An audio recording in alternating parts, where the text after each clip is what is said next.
Interesting. It's very interesting. That David Rockefeller, man, he sure knew how to nail people to the wall. If this is torture, chain me to the wall. He sure knew how to peg people. He sure knew how to just. I told you guys that when he walked me around, he jumped in my head in Sierra Vista. When they all came and exposed themselves to me and started challenging me at my store.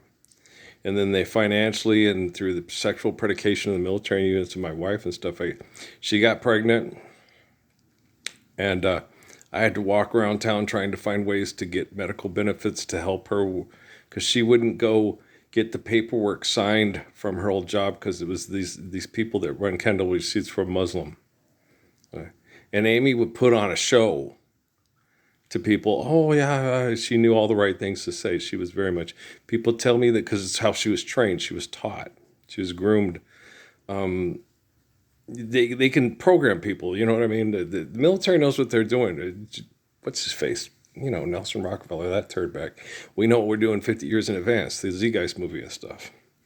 And so these people, when it came to me, okay, like I was talking about with you guys in the barn, about the whole thing in the shower there with the whole thing with talking to Jesus and him saying, about Natalie, you got to say she's the key and all that stuff. I was like, I don't understand. I mean, in retrospect, yeah, I completely understand. Okay, but at the time, I had no clue what was going on. And you can't think that Amy and her kids are bad people. They're being manipulated by people, and they're reacting like we all do. People, Amy's insecure because when you get into conflict over what you want, people like watching this damn Copperfit commercial. The guy sits there and goes, "Money don't wait and it doesn't rest, and neither does bills." It's like, yeah, but rest is living. Can you read the Bible? Okay, the apocalypse, the restoration of the teachings of the apostles. You forgive debt and trespass, you love one another, eternal faithful peace there, and then we rest. It's in the Bible. So you're on TV selling compression sleeves so you can go back to work and work yourself to death to pay bills to live here. You don't have to do that. If Buddhist 101, if you are thirsty, drink. If you are hungry, eat. And if you are tired, rest. Right? That's Buddhism 101, right? I don't know what those crazy fuckers in Korea are doing, in China. They're just as stupid as you fucking wrestling fans on TV. Okay? Being a wrestling fan is not emotionally well. Okay? It's not. Okay? It's vicious. It's brutal. It's acting. I get it. It's soap opera for men. But still, these people, literally, if that really happened, they would probably kill each other. Like cage fighting and shit. They would literally kill the other person doing what they do to them. Okay? It's vicious. When I watch cage fighting, I hate watching. The guys, they will be, the ref has to come, the guy's beating the other guy's head into the ground and the people are cheering. And you're like, oh. Are you pretending that the guy on top of the other guy is the girl that wouldn't have sex with you in high school? You're sick fucks. I didn't watch it and go, you people are emotionally and mentally disturbed. You do know this, right? I mean, anybody in their right mind could see and understand this. Now, football's a little bit different. It's tackle football. We're not raping, looting, and pillaging. And go, kid, go, kid, go, kid, go. Go. Oh, boy. They're going to have to kick the field goal. I like this Otto Graham kid, the quarterback for BYU. Anybody else like him, too? The Bear Bachmeyer kid? Otto Graham? Yeah, he reminds me of Otto Graham. Otto Graham, who else does he remind you a lot? Roman Gabriel. Who else does he remind you about a quarterback? He really reminds you of Jim Thorpe, Otto Graham. Jim Thorpe, running back, right? But he just has that big boom, boom, boom, boom, boom, boom. He reminds me of Otto Graham. That's who he reminds me of. I call him Otto Graham. Young Otto Graham. That's who he reminds me of. I was sitting there going, he reminds me, New York Giants. What's his name? Otto Graham. That's his name. That's who the kid reminds me of. You're old. I saw the old newsreel things. I read about it in a book at the library. I was not alive and did not watch. My dad maybe, but watched on TV and stuff. But and my mom most likely, yeah, because mom watched all the things. But Oh shit! I think in Otto Graham's time, it was pretty hard. Did they? I don't. Did they have two TV back then? I think they had like the newsreel things that they would record, and the games were like on the radio. With Fred Grange and all those and Jim Thorpe. They didn't have actual TV broadcast things. They could record it for the newsreels. But I don't think they actually had a broadcast camera thing back then. I'm pretty sure, but yeah, I'm watching the old foosball games. Do you care who wins? It'd be nice to see Dad's team win, but it doesn't really matter to me. I don't give a shit who left or right, who wins a football game.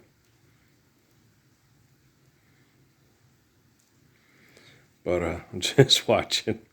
But it's disturbing, because Rockefeller walked me through this stuff, and I've been telling people about it for years. Here's what the Mormons did. Yeah, and they all did it. All the corporations did it to me. They've been doing it to me my whole life. I didn't know, and then when I look back, I go, son of a bitch.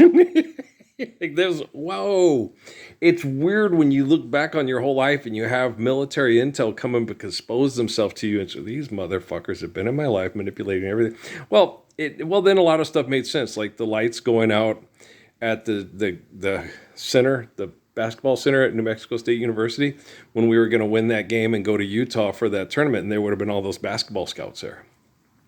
And I probably would have ended up going to like southern Idaho or someplace like that. Well, because of my grades, and it was a junior college, and I was down with that because I remember, they would have been, because I already saw southern Idaho play with George Scott and Lee Bro Bates at Casper College.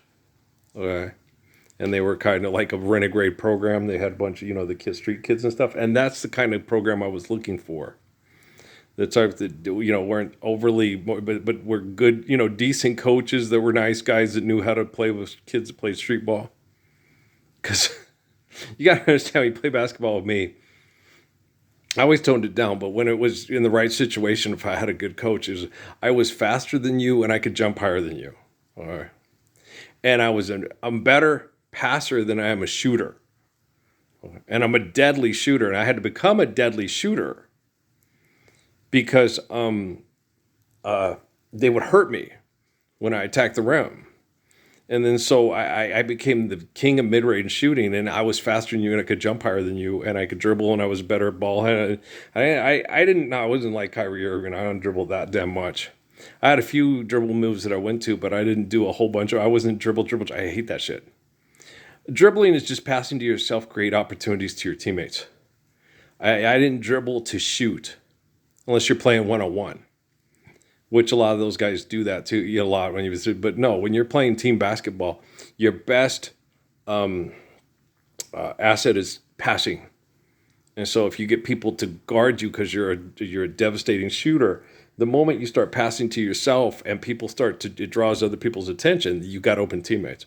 Well, I could jump higher than Kyrie Irving, so, like Charlie used to say, Earl will jump. They say you shouldn't jump to pass. No, that's complete bullshit. That's Dick Vitale and guys like that. Guys, I could jump as high as I needed to or wanted to, just about everything. And you would take three guys, put me in the corner.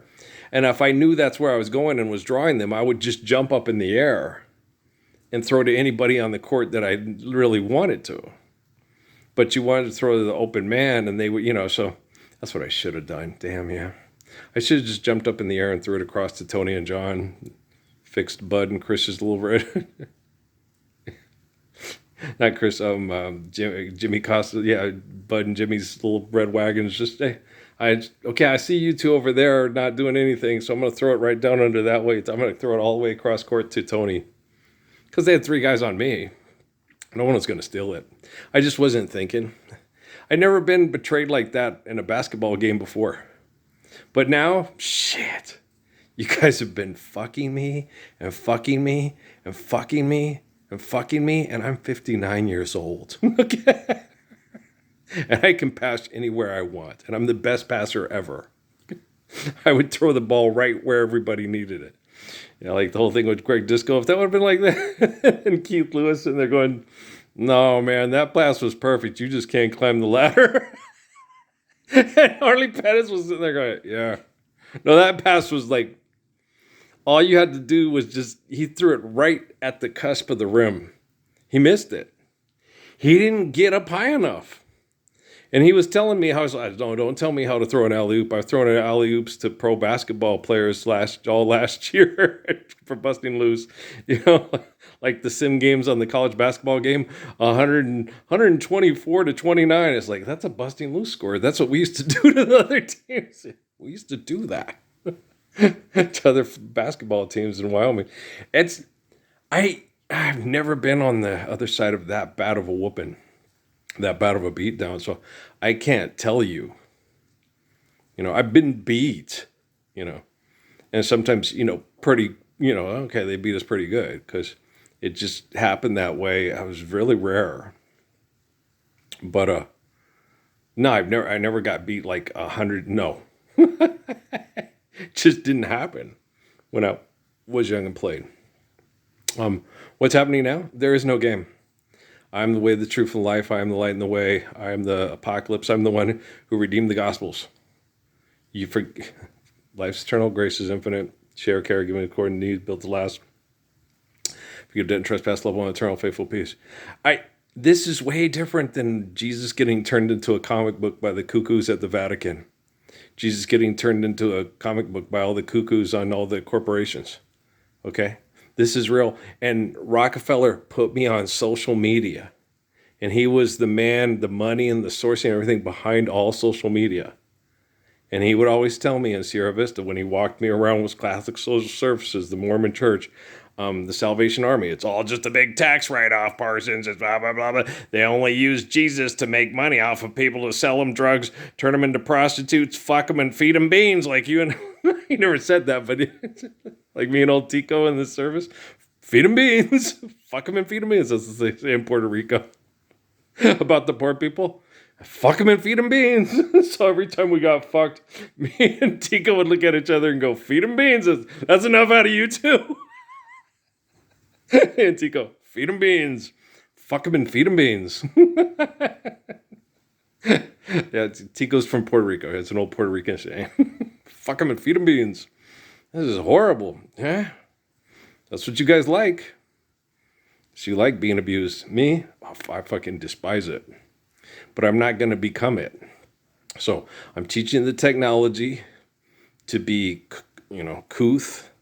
Truth with couth. Put up a please sign. We're feeling good. We should, we could, we would. Stop. Think for a moment, okay? And sway while we convey that you must do away with all the stress and the strife and reflect. I'm fixing the lyrics. Reflect the blessing of life and use kindness and never blindness. And you'll find that this perspective is best. Check it out. He's a Cancer like me. These are the words that we manifest. We manifest it through our faith. Thanks. I fixed my on saying it. Thanks, Spirit of Keith. Love you too. Keith. Isn't that scary? And I'm embarrassed to say it. I don't think they dated, but I know they met. Now, they had me thinking those two dated for a brief time, but I don't think they did. But I know they met, so because he was on Living Color more than once, and when she was a dancer there. So, yeah, she met him. Yeah. It's savoir faire. He's a Cancer like me. Savoir faire is everywhere. Oh, Nelly. I like the guy. Yeah, I never got to meet him, but we've talked in prayer. Well, I'm 1322nd Redeemer. It's like El Haj Malik El Shabazz. Yeah. I got to know who the person is to have a conversation with them. It already happened. It's like the Sun Yat-sen and DC Suzuki. It already happened.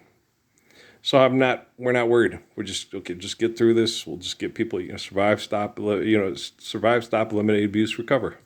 If you want to recover from stopping, eliminating abuse, show on up. If not, I'll take care of it with the technology. It's already happened. Peace out.